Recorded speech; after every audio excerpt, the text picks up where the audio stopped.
और इधर बीजेपी नेता शाजिया इल्मी ने कांग्रेस के यूपी विधानसभा चुनाव में दिए स्लोगन लड़की हूं लड़ सकती हूं को लेकर प्रियंका गांधी पर निशाना साधा। ये हालत हो गई है, ये लानत मैं भेजती हूँ कि अरविंद केजरीवाल जी को जरूरत पड़ रही है उन्हीं सारे भ्रष्टाचारियों की जिनको वो गाली बकते थे, कोसते थे, जिसकी वजह से हम सब लोग सब कुछ छोड़ छाड़ कर अन्ना हजारे आंदोलन में उसी रामलीला मैदान में खड़े होते थे और सुबह से लेकर शाम तक चाहे बारिश हो या गर्मी हो लगातार भ्रष्टाचार मुक्त सरकार की मांग करते थे।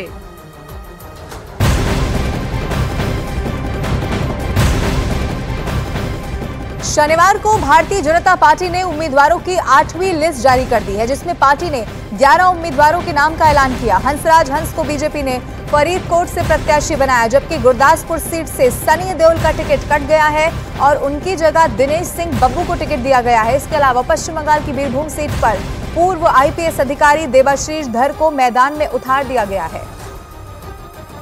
और भारतीय जनता पार्टी ने 8वीं लिस्ट में 3 राज्यों की 11 सीटों पर उम्मीदवार के नाम का ऐलान कर दिया है, जिसमें पश्चिम बंगाल की बीरभूम से देवाशीष धर को बीजेपी का टिकट, पश्चिम बंगाल के झारग्राम से प्रणत टुडू बीजेपी प्रत्याशी घोषित हुए हैं। ओडिशा के जजपुर से आपको बताऊं तो रविंद्र नारायण बेहरा को टिकट मिला है। ओडिशा के कंधमाल से सुकांत कुमार पाणिग्रही को टिकट दिया गया है। ओडिशा के कटक से भृतहरि मेहताब बीजेपी के उम्मीदवार घोषित हुए हैं। गुरदासपुर से दिनेश सिंह बब्बू को टिकट मिला है। अब बड़ी बात यह भी है कि गुरदासपुर से सनी देओल का टिकट कट गया है। लुधियाना से रवनीत सिंह बिट्टू बीजेपी उम्मीदवार घोषित हुए हैं। अमृतसर से तरनजीत सिंह संधू बीजेपी प्रत्याशी हैं। हंसराज हंस को फरीदकोट से बीजेपी का टिकट मिल चुका है। पटियाला से परनीत कौर को चुनावी मैदान में उतारा गया है। कैप्टन अमरिंदर की पत्नी है परनीत कौर। जालंधर से सुशील कुमार रिंकू बीजेपी उम्मीदवार हैं। लोकसभा चुनाव के लिए बीजेपी ने 8वीं लिस्ट जारी कर दी है। तमाम वो नाम आपके टीवी स्क्रीन पर जो हम आपको दिखा रहे हैं, जिन्हें इस लिस्ट में मौका दिया गया है, चुनावी मैदान में उतारा गया है।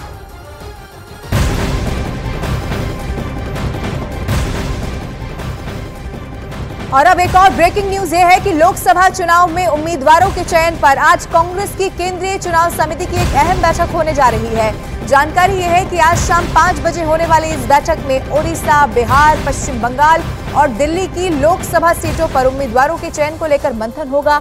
इसके अलावा कुछ और सीट पर भी चर्चा हो सकती है। बड़ी बात यह है कि कांग्रेस ने अब तक लोकसभा उम्मीदवारों की 9 सूची जारी कर दी है, जिसमें 210 से ज्यादा लोकसभा उम्मीदवारों के नाम का ऐलान किया जा चुका है। ये ब्रेकिंग न्यूज आपको बता रहे हैं। लोकसभा प्रत्याशियों के नाम पर मंथन होगा, यानी कि अभी भी कई सारी ऐसी सीटें हैं जिन पर उम्मीदवारों का ऐलान बाकी है। अब आज जो अहम बैठक कांग्रेस सीसी की होने जा रही है, उस पर सबकी नजरें, क्योंकि माना यह जा रहा है कि इस चिंतन मंथन के बाद एक और सूची आ सकती है या कुछ ऐसी सीट्स जिन पर ज्यादा पेच फंसा हुआ है, उस पर चर्चा इस बैठक के दौरान हो सकती है।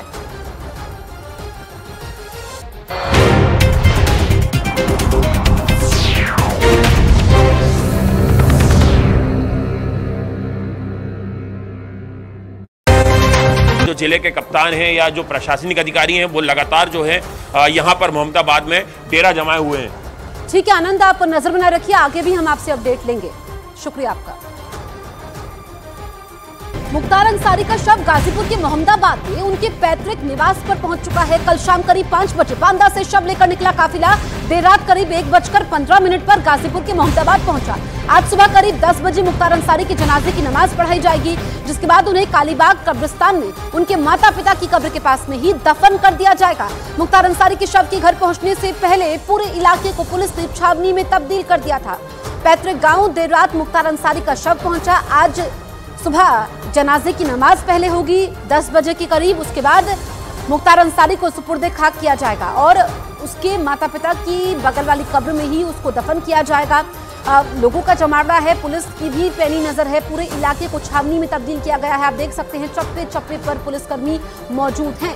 कल बांदा से सड़क मार्ग के जरिए उसका शव गाजीपुर पहुंचा, जहां पर उसका पैतृक गांव है। पैतृक घर में इस वक्त शव है मुख्तार अंसारी का और उसके रिश्तेदार जो आसपास के लोग हैं मुख्तार